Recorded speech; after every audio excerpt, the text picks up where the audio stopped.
तो कम से कम सजा तो दोनों पक्षों को मिलनी चाहिए जो,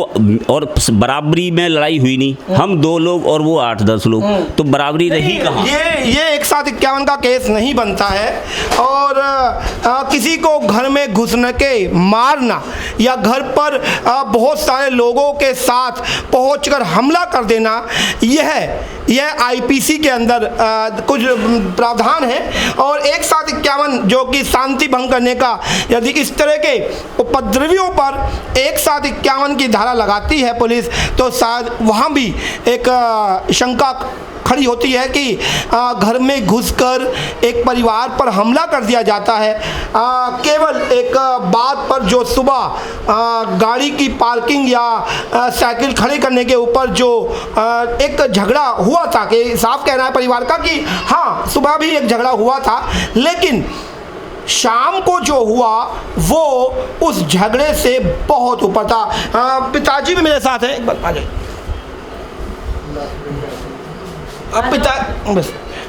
परिवार के मुखिया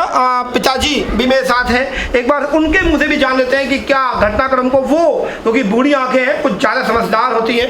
क्या समझते हैं आप? हम जब ये पुलिस वाले घर से ले गए इनको, तो हम यहाँ से गए तो आईओ 3 घंटे तक थाने में नहीं था।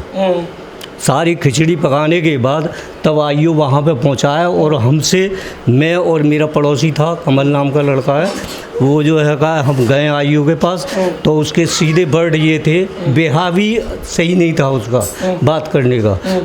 अब क्यों परेशान हो रहे हो, जो होगा सुबह जमानत करा लेना, सुबह जमानत करा लेना, यहाँ कुछ नहीं, जो हो गया वो हो गया, अब कुछ नहीं होना, ये वर्ड थे उसके। और SHO साहब भी थाने में नहीं थे। अच्छा, एक बात जब मेरी आपसे ऑफ कैमरा बात हो रही थी तो आपने कहा कि आईओ साहब कह रहे हैं कि SHO ने बोला इन दोनों भाइयों को बंद कर दो। हाँ जी, यहाँ से जाके सभी बोला था, हाँ यहाँ से बोला था मेरे सामने, मैं आपको सारी बातें याद दिला रहा हूँ। नहीं सर, ऐसा था, यहाँ से जिस समय हमें लेके जा रहे थे, कॉल के इन्होंने जब 5-6 कॉल कर दी सामने वाली पार्टी ने, तो आईओ साहब कहीं व्यस्त थे दूसरे केस में, तो वो आ पाए लेट, क्योंकि कॉल जाती है आईओ के पास, जो हमारे क्षेत्र का आईओ है। तो उस बीच में SHO साहब के पास जब प्रेशर ज़्यादा आ गया, 5-6 कॉल आ गई, तो SHO साहब आए थे गली में, और भी 1-2 पुलिस वाले और भी थे, 3 जिप्सी आई थी मतलब हमारे पास जो आई थी। तो वो SHO साहब जैसे ही हमें लेके ग्राउंड तक पहुँचे गाड़ी के पास, तो जब ही तरुण कुमार जी बाइक लेके आते हैं, तो वो ये उनसे, तरुण कुमार जी से कहते हैं हमारे सामने ही कि इन दोनों को बंद कर दो। उसके बाद अब इन लोगों ने क्या वहाँ आपस में बात की हुई है, क्या जो भी इंटरेस्टिंग है इनकी, वो ये लोग जाने। उसके लिए इसके बाद भी आपने मैंने सुना कि जैसे कि आपने बताया भी कि आला अधिकारियों को आपने इसके लिए शिकायत दर्ज की है, राज्यपाल में भी आपने शिकायत दर्ज की है। जी बताएं। शिकायत यही की है मैंने, कहा हम दोनों भाइयों का क्या मतलब था, हम दोनों को क्यों वो किया, जबकि हमारा तो कोई रोल ही नहीं था, सामने वाली पार्टी जब अगर हमारे से लड़ रही है तो वो बोल रहे हैं ना, एक मिनट, शिकायतें आपने कहाँ दर्ज की है? मैंने शिकायत की है उपराज्यपाल और क्या नाम है दिल्ली कमिश्नर, DCP, ACP और SHO साहब और क्या नाम है DCP उसमें विजिलेंस में।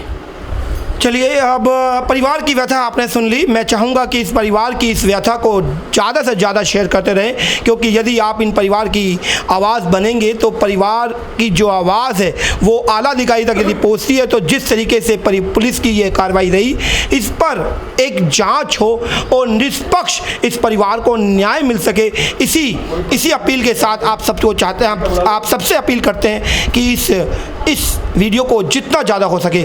शेयर कीजिए।